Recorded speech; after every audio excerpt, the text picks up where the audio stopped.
They say money talks. In object, the Sterling family, it screamed. When Alexandra Sterling lifted the pen, her hand trembled above the divorce agreement.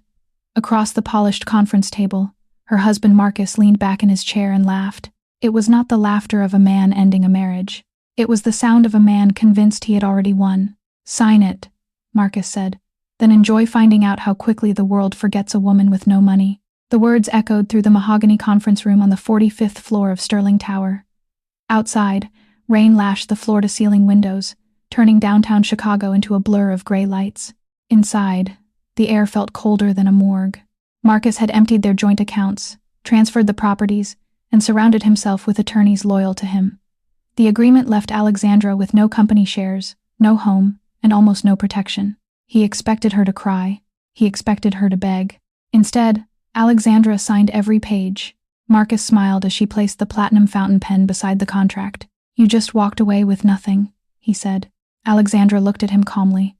"No, Marcus.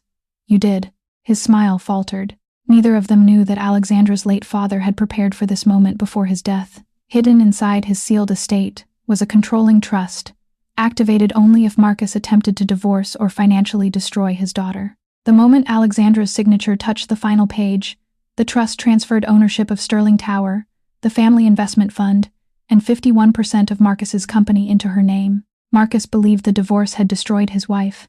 He had no idea a dead man had just taken away his empire. Marcus Sterling sat at the head of the table, checking his Rolex Daytona for the third time in a minute. He didn't look at his wife, or rather the woman who would cease to be his wife in approximately 5 minutes. He looked through her. "Come on, Alexander." Marcus sighed, his voice dripping with that aristocratic boredom he had perfected over 30 years of unchecked privilege. "It's a standard postnuptial release. You sign, you leave, and you never have to pretend you belong in this world again. Isn't that what you wanted? Freedom?" Alexander Vance, soon to just be Alexander Vance again, stared at the document in front of her. The paper was thick, creamy, and expensive. It was titled Voluntary Relinquishment of Marital Assets and Spousal Support. Beside her, her own lawyer, a court-appointed man named Mr. Henderson, who wore a suit 2 sizes too big, looked nervous. "Mrs. Sterling," Henderson whispered, "I must advise you again. If you sign this, you leave with nothing but your personal effects. No alimony, no claim to the Sterling shipping fortune. You are entitled to at least a settlement." "She's entitled to what I give her," Marcus cut in, his eyes narrowing. "And right now, I'm giving her a choice. Sign this and walk away with your dignity, or fight me, and I will bury you in litigation until you are 40 years old and begging for spare change." Alexandra looked up. Her eyes were red-rimmed, the result of 3 nights without sleep, but her jaw was set. She looked at Marcus, the man she had married 4 years ago, thinking he was a charming, misunderstood prince. She had been a nurse then, taking care of his ailing mother. He had swept her off her feet, but as soon as the ring was on, the mask came off. He was a narcissist, a gambler, and a cheater. She looked at the empty chair at the far end of the room. That was where Arthur Sterling, Marcus's father, and the patriarch of the empire, usually sat. But Arthur had been in a coma for 6 months. With the old lion asleep, the jackal had taken over. "I don't want your money, Marcus," Alexander said, her voice quiet but steady. Marcus let out a short, barking laugh. He looked at his personal attorney, Silas Thorne. "You hear that, Silas? She doesn't want the money. A saint, a veritable saint, walking among us sinners." Silas Thorne, a man with eyes like a shark, didn't smile. He just pushed the paper closer to Alexander. Alexander picked up the pen. It felt heavy. This signature meant she was walking away from a billion-dollar lifestyle. It meant going back to her studio apartment, back to double shifts at the hospital, back to worrying about the heating bill.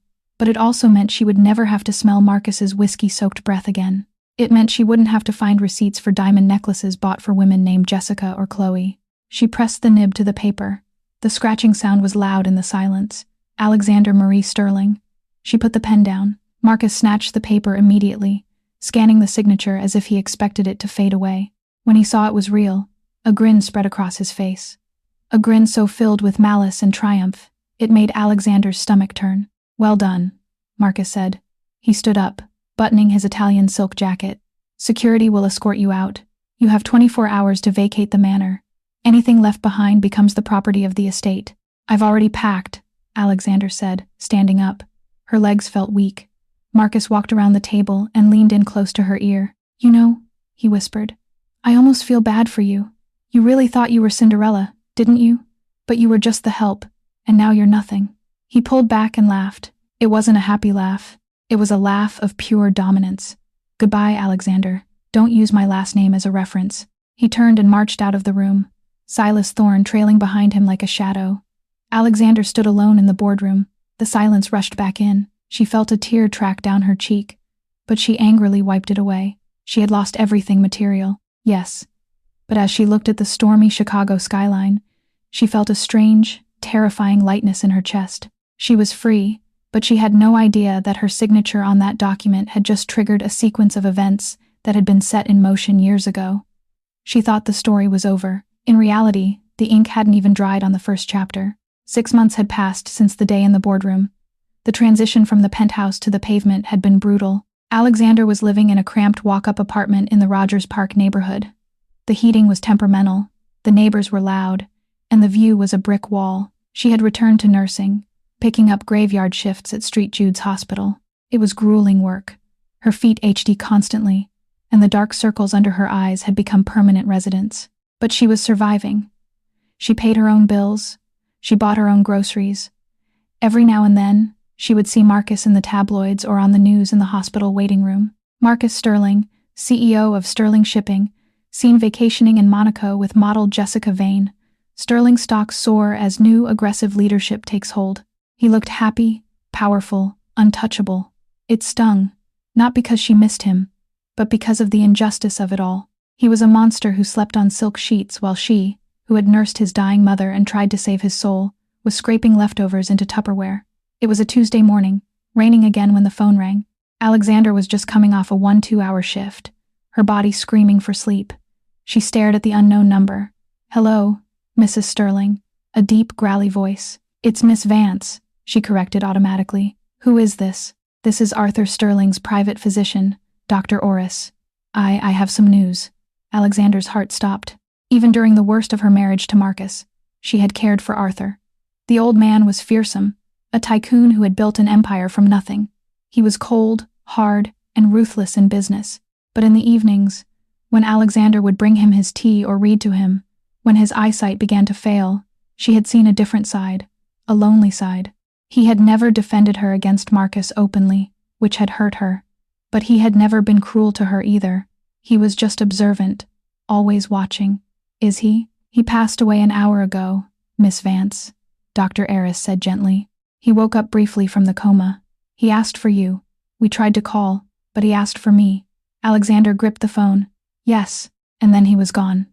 Tears welled in her eyes. "Does Marcus know?" "Mr. Sterling has been notified. He is currently unavailable. I believe he is in Aspen." Of course he was. His father dies, and Marcus is skiing. "I'm so sorry, Miss Vance. I know you aren't family anymore, but Arthur gave specific instructions to his legal team before he went into the coma regarding his funeral." "What instructions?" "That you are to attend. Mandatory attendance was the phrase used." Alexander frowned. "I can't go there. Marcus will have me thrown out by security. You know how he is." "He can't, Doctor. Heiress said the funeral is being organized by Mr. Blackwood. You remember Arthur's personal executor, Mr. Blackwood?" The name sent a shiver down her spine. If Silas Thorne was a shark, Elias Blackwood was a leviathan.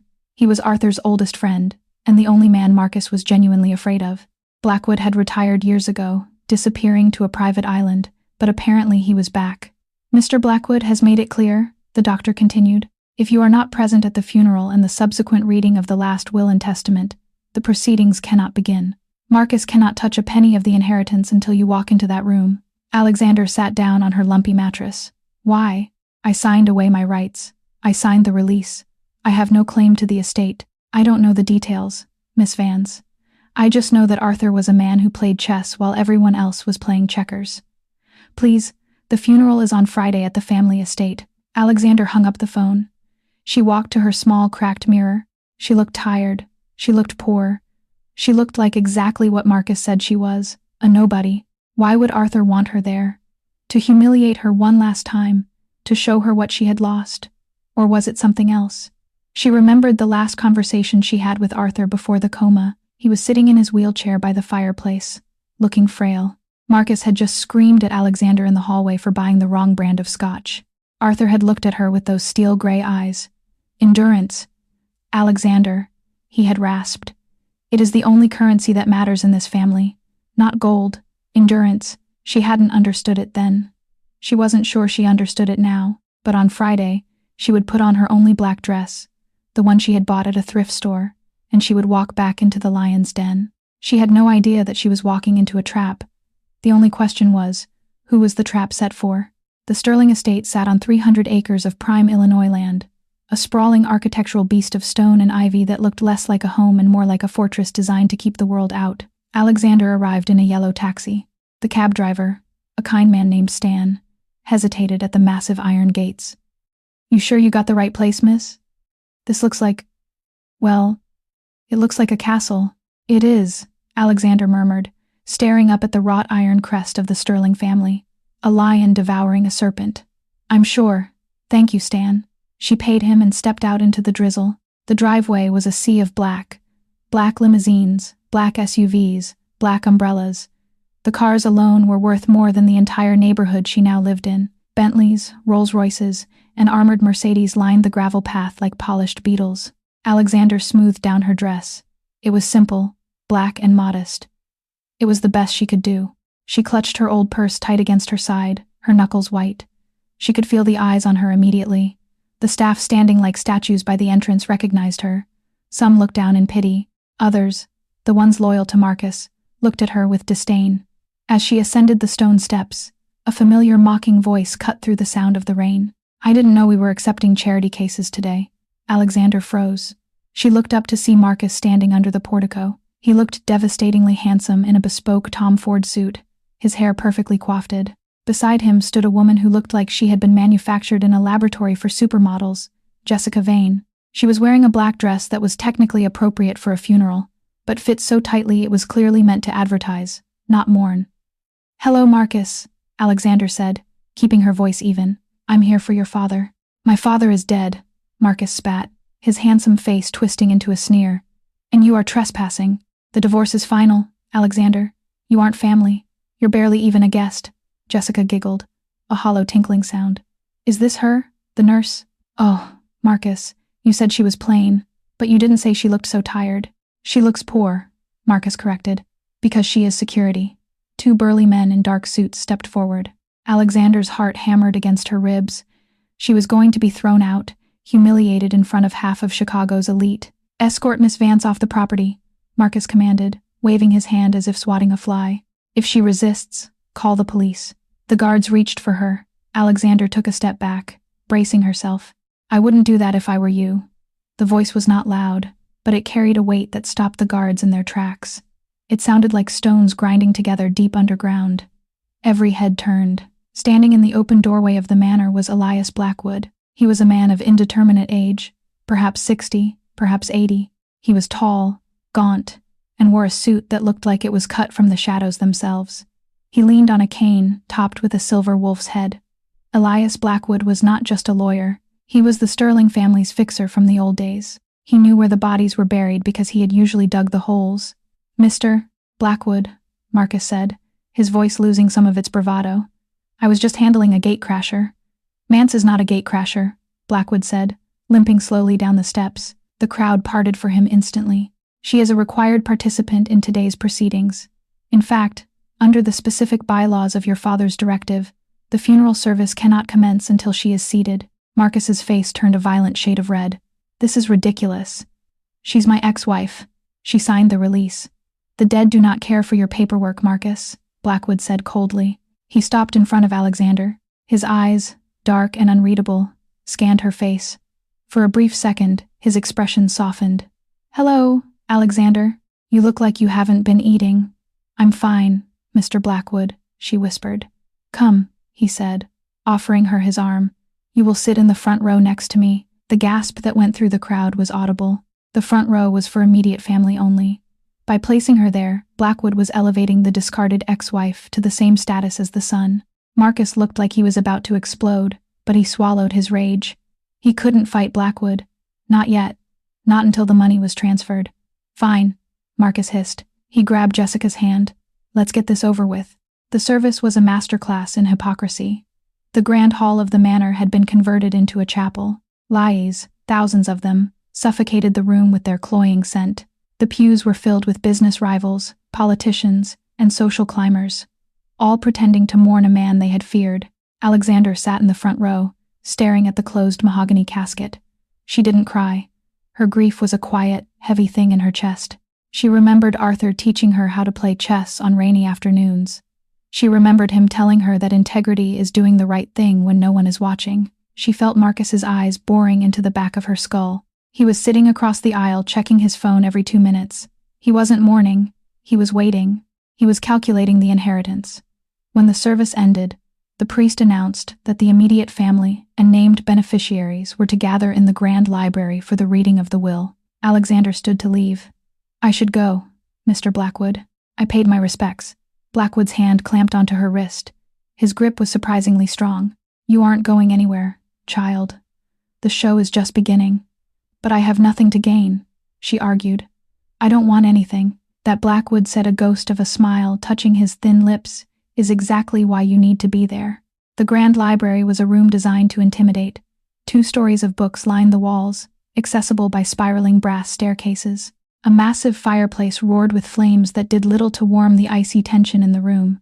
Around the long oak table sat the mourers. There was Aunt Beatrice, Arthur's sister, a woman draped in so many pearls she rattled when she moved. She had been borrowing money from Arthur for 40 years to fund her failed boutiques. There was cousin Julian, a sweaty man in his 30s with a gambling addiction and a nervous twitch. He was currently eyeing the antique globe in the corner, as if wondering how much he could pawn it for. There was Marcus sitting at the head of the table, sipping a glass of 5-year-old scotch, looking like a king, waiting for his coronation. Jessica sat behind him, looking bored.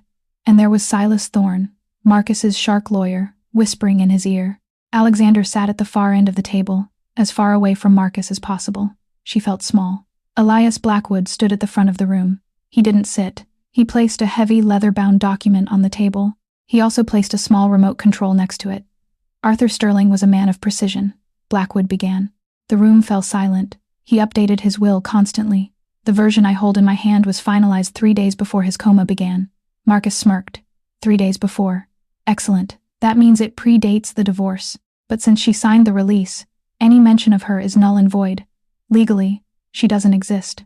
"Legally," Blackwood said, staring at Marcus over his spectacles. "You would do well to shut your mouth and listen." Marcus bristled, but stayed silent. "Arthur recorded a video message to accompany the will. He wished for you to hear his voice one last time." Blackwood pressed a button. A large screen descended from the ceiling. The projector hummed to life. Arthur Sterling appeared on the screen.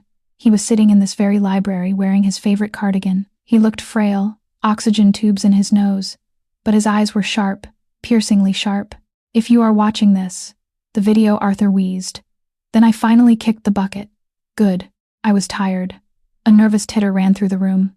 "I have spent my life building a mountain of gold," Arthur continued, "and I have spent the last 10 years watching you all try to climb it with pickaxes, waiting for me to fall off. You are a disappointing lot. Greedy, vain, shallow." Marcus rolled his eyes. "Classic dad. Lecture from the grave." "To my sister Beatrice," Arthur said. Beatrice straightened up, her eyes gleaming. "You have spent $4 million of my money on businesses that sell clothes no one wants. I am leaving you my collection of 19th century porcelain cats. They are hideous. I hate them. But they are worth about 50 grand if you can find a buyer. That is the last cent you will ever get from me." Beatrix's jaw dropped. "Cats. Porcelain cats. But the lake house.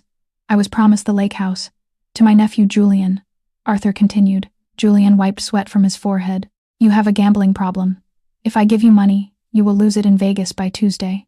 So, I am leaving you a lifetime subscription to a financial literacy course and a trust fund that pays out exactly $2,000 a month contingent on you passing a drug test every 30 days. Fail the test, the money stops." "2,000? Julian cried out. "That doesn't even cover my car lease. And now," Arthur said, leaning closer to the camera, "we come to the matter of the estate, the shipping company, the properties, the investments, the billions." The room seemed to suck in a breath. Marcus leaned forward, his knuckles gripping the arms of his chair. This was it, the moment he had been waiting for his entire life. I built this company with my bare hands, Arthur said. I need a successor who understands the value of things, not just the price. I need someone who possesses the sterling spirit. Marcus. Marcus stood up slightly, ready to accept the mantle. Marcus, my son, Arthur said, his voice dropping an octave. You are a shark. You swim, you eat, you kill. You are good at business. Yes, you tripled our stock price last year, but you are a hollow man. I watched how you treated your mother when she was dying. I watched how you treated your wife. Marcus's face hardened. However, Arthur sighed. Blood is blood, and business is business. The bulk of the estate cannot go to strangers. Marcus exhaled, a smug grin returning. Here it comes. Blackwood paused the video. He looked at the paper in front of him. The specific bequests for Marcus Sterling are as follows. You inherit the Sterling Shipping CEO title permanently. You inherit the Manhattan penthouse, the Aspen Lodge, and the private jet fleet. Yes. Marcus slammed his fist on the table. I knew it. The old man knew better than to cut me out. He turned to Alexander, his eyes gleaming with cruelty. You hear that? I win. CEO, the jets, everything. Wait, Blackwood said. I am not finished. Marcus waved a hand. Whatever. Read the rest.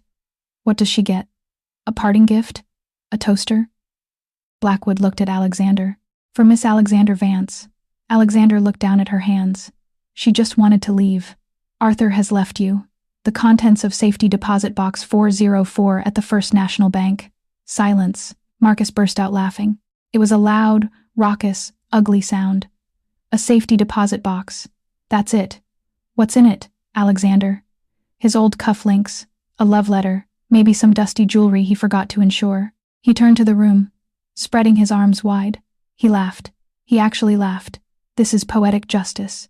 You walked out on me, Alexander, and now you walk away with a box of junk. Alexander felt the heat rise in her cheeks. She stood up. Is that all, Mr. Blackwood? That is the extent of your specific bequest in this section, Blackwood said, his face impassive. Then I'm leaving, Alexander said. She couldn't take the humiliation anymore. Sit down, Alexander. Marcus mocked. Don't you want to hear how much money I got? We haven't even gotten to the liquid assets yet.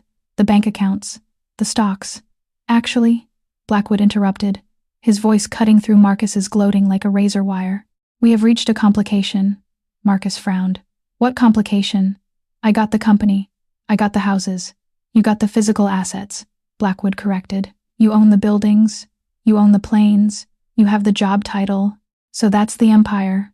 Not quite, Blackwood said. He flipped a page in the heavy document. Arthur structured his wealth in a very specific way. The Sterling Empire is held in a blind trust. The trust owns the controlling shares of the shipping company. The trust owns the bank accounts. The trust pays the operating costs for the jets and the taxes on the mansions. Okay, Marcus said slowly. So I control the trust. I'm the CEO. No, Blackwood said. You are not the trustee. The room went dead silent. Who is? Silas Thorne asked sharply, sensing a disaster. Blackwood looked at the video screen. He pressed play. Arthur's face returned. He was smiling now, a mischievous, dangerous smile. Marcus, you always loved toys, so I gave you the toys, the planes, the houses, but toys are expensive to maintain, and you spend money like water. You need an allowance. What is he talking about? Marcus whispered, his face losing color. Therefore, Arthur said, I have appointed a sole beneficiary of the Sterling Master Trust. This person holds the purse strings. This person decides if the company expands or contracts. This person signs the checks that pay for the fuel in your jet and the electricity in your penthouse. If they decide to cut you off, Marcus, you will be a king living in a castle with no lights and no food. Who is it? Marcus screamed at the screen. Who controls the money? Arthur leaned back in his chair in the video. I needed someone who understands the value of $1. Someone who knows what it's like to have nothing so they will respect having everything. I needed someone with a heart to balance your ruthlessness. The sole beneficiary of the Sterling Master Trust is Alexander Vance.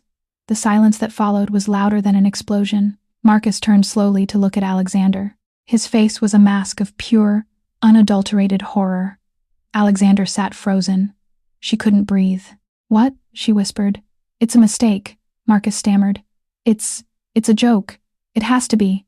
It is no joke, Blackwood said, closing the folder with a heavy thud. Alexander Vance controls 90% of the Sterling fortune, roughly $4 billion. But she signed the release, Silas Thorne shouted, jumping up. The postnuptial release. She waived all rights to the sterling assets. Ah, Blackwood said. I was waiting for that. He pulled a single thin piece of paper from his pocket. The release Alexander signed, Blackwood said, his eyes glittering, waived her rights to marital assets, assets shared between husband and wife. But the Sterling Master Trust was never Marcus's money. It was Arthur's. It is a third-party inheritance.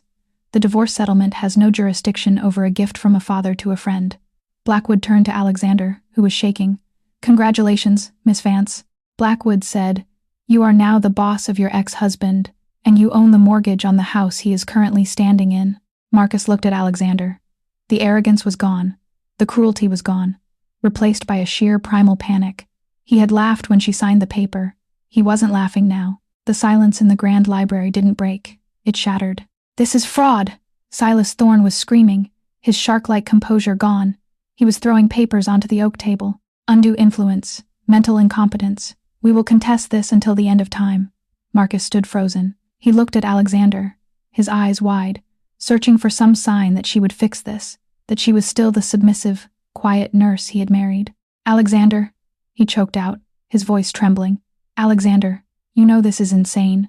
You don't know how to run a multinational conglomerate. You're a nurse. Alexander looked at him. For the first time in years, she didn't see a powerful tycoon. She saw a panicked child who had just had his favorite toy snatched away. I might be a nurse, Marcus, she said softly, her voice gaining strength, but I know how to stop a bleeding wound. And right now, this family is bleeding. I am the CEO, Marcus roared, regaining his fury. I run the company. You can't touch operations. True, Elias Blackwood interjected, his voice calm and dry like old parchment. Marcus runs the operations, but Alexander approves the budget. If Marcus wants to buy a new ship, he asks Alexander. If Marcus wants to pay his salary, he asks Alexander. If Marcus wants to fuel up the jet to go to Aspen, well, I suggest he asks Alexander nicely. The reality of the situation washed over Marcus. He looked at Jessica Vane. The model was scrolling through her phone, looking annoyed. She leaned over to Marcus. So, does this mean we can't go to Street Bart's next week? Shut up, Jessica, Marcus snapped. Alexander turned to Blackwood. I want to leave now. Of course, Blackwood said. We have one more stop, the bank. As Alexander walked toward the heavy oak doors, Marcus lunged forward. Alexander, wait, we can work this out. We can annul the divorce. I was angry. I didn't mean it. She stopped. She turned slowly. You didn't mean it when you laughed at me. When you told me I was nothing. I was stressed, Marcus pleaded, sweating. Baby, please, we were a team once. Alexander looked at him with eyes as cold as the Chicago winter. We were never a team, Marcus. You were the master, and I was the pet. But the leash is in my hand now. She walked out, leaving him standing in the wreckage of his own arrogance. The safety deposit box. An hour later, Alexander sat in the vault of the First National Bank. The air smelled of dust and old money. Blackwood placed a long metal box on the table. Box 404. Why 404? Alexander asked, her hands shaking as she held the key Arthur had left her. Arthur had a sense of humor, Blackwood said in computer code. 404 means not found. It was his way of saying that what is inside this box is what Marcus could never find. The truth. Alexander turned the key. The lock clicked. She lifted the lid. Inside there were no diamonds, no gold bars. There was a stack of leather-bound journals and a single thick manila envelope labeled Protocol Omega. What is this? She whispered. Arthur kept journals since he was 20, Blackwood explained. He wrote down everything, every deal, every bribe, every secret. But that envelope, that is the weapon. Alexander opened the envelope. Inside were bank statements, not from the Sterling Trust, but from offshore accounts in the Cayman Islands. Accounts under the name MS Holdings. She scanned the documents, her eyes widened. These dates? These are from 3 years ago when the company pension fund took a hit. Correct, Blackwood said darkly. Marcus didn't just spend too much money, Alexander. He stole it. He siphoned $40 million from the employee pension fund to cover his gambling debts in Macau. Arthur found out just before the coma he was planning to turn Marcus into the SEC. Alexander felt sick.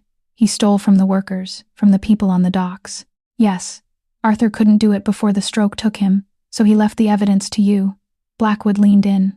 This is why you are the sole beneficiary. You have the power to cut off his money, but you also have the power to send him to federal prison. The choice is yours." Alexandra stared at the papers. She had thought this was about money. It wasn't. It was about justice. Marcus wasn't just a bad husband. He was a criminal. She closed the box. Her hands stopped shaking. "Mr. Blackwood," she said, her voice still. "Take me to the Sterling Tower. I have a meeting to call."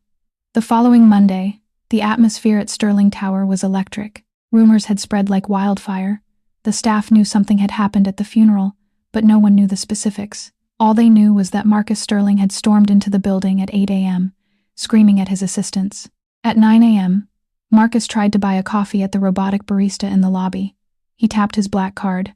Declined. He frowned and tapped it again. Declined. He pulled out his corporate platinum card. Declined. Contact administrator. "What the hell?" Marcus muttered. He looked around. People were watching. He shoved the cards into his pocket and marched to the elevator. When he reached the executive floor, he found the hallway crowded. Board members, department heads, and legal teams were gathered outside the main conference room. "What is going on?" Marcus demanded, pushing through the crowd. "Why is everyone standing here?" Silas Thorne hurried over, looking pale. "Marcus, we have a problem. A big one. Fix it, Silas, and tell me why my credit cards are frozen." "That's related to the problem," Silas whispered. "She's here." "Who?" "Alexander." Marcus stopped. He stared at the double doors of the boardroom. He kicked them open. Alexander was sitting at the head of the table, his chair. She was wearing a tailored navy suit, sharp and professional. Her hair was pulled back. She didn't look like the woman who had cried over a divorce paper. She looked like the CEO she was born to be. Elias Blackwood stood behind her right shoulder. "Get out of my chair," Marcus snarled, marching toward her. Alexander didn't blink. She pressed a button on the intercom. "Security, please stand by outside the boardroom. We have a disruptive employee." "Employee!" Marcus shouted. "I am the owner." "Actually," Alexander said calmly, opening a folder in front of her. "You are the CEO, which makes you an employee of the trust. And as the trustee, I have some concerns about your performance." The board of directors sitting around the table watched in stunned silence. They had always feared Marcus, but they worshipped money, and they knew where the money was. "Now I am suing you," Marcus yelled, slamming his hands on the table. "Silas has already filed the papers. You can't freeze my personal accounts." "I didn't freeze your personal accounts," Alexander said, looking at a spreadsheet. "I froze the company accounts that you've been using as personal ones. The jet fuel canceled. The lease on the penthouse suspended pending audit. The corporate card you used to buy jewelry for Miss Vane revoked." Marcus's face turned purple. "You can't do that. I have an image to maintain. The stock price relies on my confidence." "The stock price relies on the company not being looted," Alexander retorted. She stood up. She wasn't tall, but in that moment she towered over him. "We have a choice, Marcus," she said to the room. "We can continue with business as usual, where the CEO treats the company treasury like a piggy bank, or we can restructure." "You can't fire me," Marcus sneered. "The bylaws say the CEO can only be removed by a unanimous vote of the board, and I own half the board." He looked at the men around the table, cronies he had bribed with lavish trips. "Right, boys." Two of the board members nodded nervously. Marcus smiled. "See? Checkmate, honey. You control the money, but I control the power. If you don't unfreeze my assets, I will tank this company. I will drive it into the ground. I'll fire thousands. I'll ruin the legacy. Do you have the stomach for that, Alexander?" It was a standoff. Marcus was holding the company hostage. He was willing to burn his father's empire to the ground just to spite her. Alexander looked at Blackwood. He gave a nearly imperceptible nod. "I expected you to say that," Alexander said. "You're right, Marcus. I can't fire you without the board, and I don't want to burn the company down. Is greater than is greater than is greater than is greater than." She reached into her bag and pulled out the manila envelope from box 404. She slid it across the table. It stopped inches from Marcus's hand. "What is this?" he asked, suspicious. "Just some reading material," Alexander said. "Page 3 is my favorite. It details the wire transfer from the pension fund to the Golden Dragon Casino in Macau, dated the 12th of November 2022. The color drained from Marcus's face so fast he looked like a corpse. That's a lie," he whispered. "Is it?" Alexander asked. "Because the FBI forensic accountants I hired this morning don't seem to think so. They're currently in the lobby waiting for my signal." The board members gasped. The cronies who had supported Marcus moments ago, suddenly scooted their chairs away from him. "You wouldn't," Marcus hissed. "I'm your husband. I was your husband." "You told me I was nothing," Alexandra said, her voice trembling slightly with the weight of the moment. "You laughed when I signed away my life. You wanted me to have nothing? Fine, I will leave you with nothing." She looked at the board. "Gentlemen, I am calling for a vote of no confidence in the CEO. If he is removed immediately, I will refrain from handing this envelope to the authorities for now. We will handle this internally. If he stays, the FBI comes up in 5 minutes." She looked at Marcus. "Your choice. Resign or go to prison." Marcus looked at the envelope. He looked at the door. He looked at Silas Thorne, who was busy pretending to read a blank piece of paper to avoid eye contact. Marcus realized with a sickening thud in his stomach that the game was over. The nurse hadn't just beaten him. She had dissected him. "Fine," Marcus spat. "I quit." "Good," Alexandra said. "Security will escort you out and Marcus." He paused at the door, broken and defeated. "Leave the watch," she said. "It was a company expense." Marcus slowly unclasped the Rolex Daytona, the symbol of his status, and dropped it on the table. He walked out of the room, a king without a crown, into a hallway of whispering employees who were already cheering for the new queen. Alexandra sat back down. Her legs were shaking under the table. She took a deep breath. "Mr. Blackwood," she said, "we have work to do." "Indeed we do, Madam Chairwoman," Blackwood smiled. "Indeed we do. The cleanup was harder than the takeover." 3 months after Marcus was escorted out of the Sterling Tower, Alexander Vance sat in the corner office on the 45th floor. The room had changed. The heavy, oppressive velvet drapes that Marcus loved were gone, replaced by sheer linen that let the Chicago sunlight flood the room. The smell of stale whiskey and expensive cigars had been scrubbed away, replaced by the scent of fresh coffee and lemon polish. But the silence was different now. It wasn't the silence of fear, it was the silence of concentration. Alexandra rubbed her temples. On her desk sat 3 mountains of paperwork. Marcus hadn't just embezzled money. He had rotted the company from the inside out. There were shell companies to dissolve, toxic assets to liquidate, and trust to be rebuilt with the 3,000 employees whose pensions she had saved. "You look like you're carrying the world, Alexander," a voice said from the doorway. It was Elias Blackwood. The old lawyer still visited every Tuesday, acting as her advisor, her shield, and increasingly the grandfather figure she had never had. "I'm just trying not to drop it, Elias." Alexander sighed, leaning back in the executive chair that still felt a little too big for her. "The board is pushing back on the hospital wing donation. They say it's bad for quarterly dividends." "Tell them that dividends are for shareholders, but legacies are for history," Blackwood said, walking in and placing a small velvet box on her desk, "and remind them who signs their bonus checks." Alexander smiled. She had learned fast. "I already did. I told them if they didn't like it, they could resign and join Marcus in the unemployment line." Blackwood chuckled. "Arthur would have loved that." "You have his grit, Alexander. You just needed the fire to temper it." Speaking of Marcus, Alexander's smile faded. "Have we heard anything?" "He's in litigation," Blackwood said, his face hardening. "He's trying to sue for emotional distress. It won't go anywhere. He's running out of money. Jessica Vane left him 2 days after the resignation. Apparently, her love for him was directly tied to his credit limit. "I don't want to destroy him, Elias," Alexander said softly. "I just wanted him to stop. He destroyed himself. Child, you just turned on the lights." Blackwood tapped the velvet box on the desk. "Open it. It was found in Arthur's private safe at the manor. It was marked for you to be opened 1 year after his death, but I think you've earned it early." Alexander opened the box. Inside lay a simple silver locket. It wasn't flashy or encrusted with diamonds. It was old, tarnished silver. "It belonged to Arthur's mother," Blackwood explained. "She was a washerwoman. She scrubbed floors so Arthur could go to school. He kept it to remind him where he came from. He wanted you to have it." Alexander opened the locket. Inside was a tiny folded piece of paper with Arthur's shaky handwriting. "The wolf eats the sheep. The lion eats the wolf. But the shepherd protects the flock. Be the shepherd, Alexander." Tears pricked her eyes. She clasped the locket around her neck. It felt heavy, cold, and right. That evening, Alexander asked her driver to take a detour on the way home to the Sterling Manor. She rarely stayed at the massive estate, preferring a modest townhouse closer to the city, but she needed to check on the renovations. As the black SUV pulled up to the wrought iron gates, the headlights caught a figure standing in the rain. The figure was huddled in a trench coat that had seen better days. He was shaking the gate, shouting something that the wind tore away. Stop the car, Alexandra said. Miss Vance, I don't think that's safe. A driver, a former Marine named Davis, said, It's fine, Davis. I know him. Alexandra lowered the window. The cold rain lashed against her face. Marcus? The man turned. It was Marcus Sterling, but he was a ghost of the man who had sat at the head of the boardroom table. His hair was disheveled, his face unshaven, his eyes wild and bloodshot.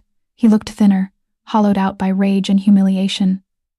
You, Marcus snarled, rushing toward the car. Davis immediately stepped out, blocking him, hand hovering near his holster. Marcus stopped, panting. You stole my life, Marcus screamed, rain dripping off his nose. This is my house. That's my car. You are nothing. You scrubbed the floors. I took care of your father, Alexandra said, her voice calm, projecting over the sound of the storm. I took care of you, and you laughed at me. I want a settlement, Marcus shouted. I'll go to the press. I'll tell them you manipulated a dying man. Go ahead, Alexandra said. Tell them, and I'll show them the wire transfers to Macau. I'll show them the emails where you called your own father a senile old cash cow. Do you really want to play that game, Marcus? Marcus opened his mouth, but no words came out. The fight drained out of him. He slumped against the cold iron bars of the gate. He looked small. I have nothing, he whispered, his voice cracking. They took the condo. They took the cars. I'm staying on Julian's couch. Alexandra looked at him. She felt a flash of the old instinct. The nurse's instinct to heal, to fix, to comfort. She wanted to write him a check. She wanted to help. But then she remembered the pen tapping on the table.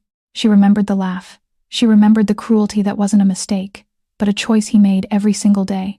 You have your health, Marcus, Alexandra said, and you have a business degree. You can get a job. You can start over like I did. A job? Marcus scoffed, a flicker of his old arrogance returning. I'm a Sterling. I don't work. Alexandra signaled Davis to get back in the car. That, Alexandra said as the window rolled up, is exactly why you aren't a Sterling anymore. The car glided through the gates, leaving Marcus standing in the rain, staring at the empire he had been born to rule, but was too weak to keep. The final twist of the story didn't happen in a boardroom or a bank vault. It happened 6 months later at the opening of the Arthur Sterling Medical Center. It was a black tie gala. Alexandra wore a gown of midnight blue, the silver locket resting against her throat. She was surrounded by cameras, donors, and doctors. She was the woman of the hour, the Cinderella CEO, the press called her. She stepped up to the podium to give her speech. The flashbulbs blinded her for a moment. My late father-in-law, she began, her voice steady, believed that wealth was a test. It tests your character. It tests your soul. He failed that test many times before he passed it. I intend to pass it every day, the crowd applauded. As she stepped down, Elias Blackwood approached her. He looked grave. Alexander, there's someone you need to meet in the private lounge. Alexander frowned. Can it wait? I have to greet the mayor. No, it cannot wait. She followed him into the quiet VIP room. Standing by the fireplace was a young woman. She was perhaps 20 years old, dressed in a simple, inexpensive dress. She looked terrified. She was holding a baby. Alexander Blackwood said, This is Clara. Hello, Clara, Alexander said gently. How can I help you? Clara looked up. Her eyes were a piercing, familiar steel gray, the exact shade of Arthur Sterling's eyes. I didn't want to come, Clara stammered. But my mom died last year, she told me. She told me who my father was. Alexander looked at Blackwood. He nodded slowly. Arthur, Alexander whispered. He had a relationship 21 years ago, Blackwood said with a woman in the accounting department. He paid her off. He sent her away. He never knew about the child. Alexander looked at the girl. She was the spitting image of the man who had given Alexander everything. I don't want money, Clara said quickly, clutching the baby tighter. I saw you on the news. You seemed kind. I just wanted to know what he was like. Alexander's mind raced. This girl was a legitimate heir. If this went to court, it could tear the trust apart. It could freeze the assets again. It could destroy everything Alexander had built. Silas Thorne would have a field day with this. The smart business move, the Marcus move, would be to call security, deny everything, and bury her in legal fees. Alexander looked at the terrified girl. She looked at the baby. She remembered the locket. Be the shepherd. Alexander walked over to Clara. She didn't call security. She didn't call a lawyer. She extended her hand. He was complicated, Alexander said, smiling through tears. He was brilliant and he was flawed, and he would have been very proud to meet you. Alexander turned to Blackwood. Elias, get the car. Clara and the baby are staying at the manor tonight. Alexander, Blackwood warned softly.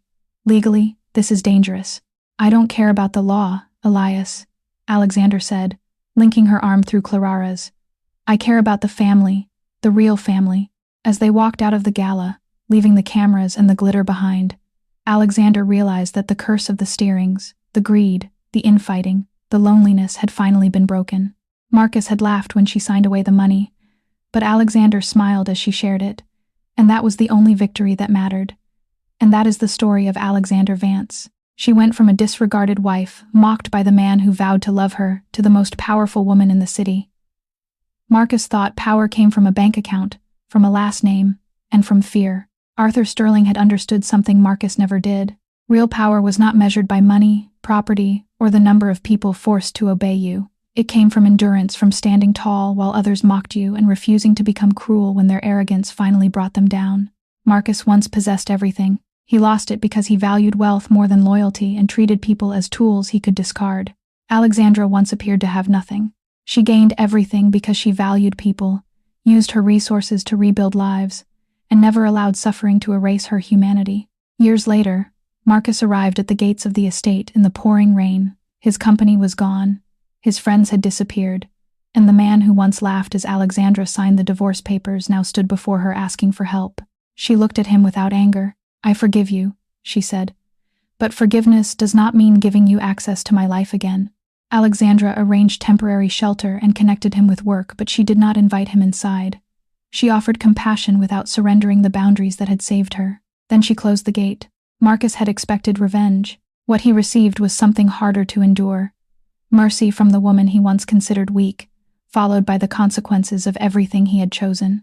Alexandra returned to the home her father had protected for her and the foundation she had built in his name. She no longer needed Marcus's regret, society's approval, or anyone else to confirm her worth. Arthur Sterling's final plan had not merely transferred an empire, it had given his daughter the freedom to reclaim herself.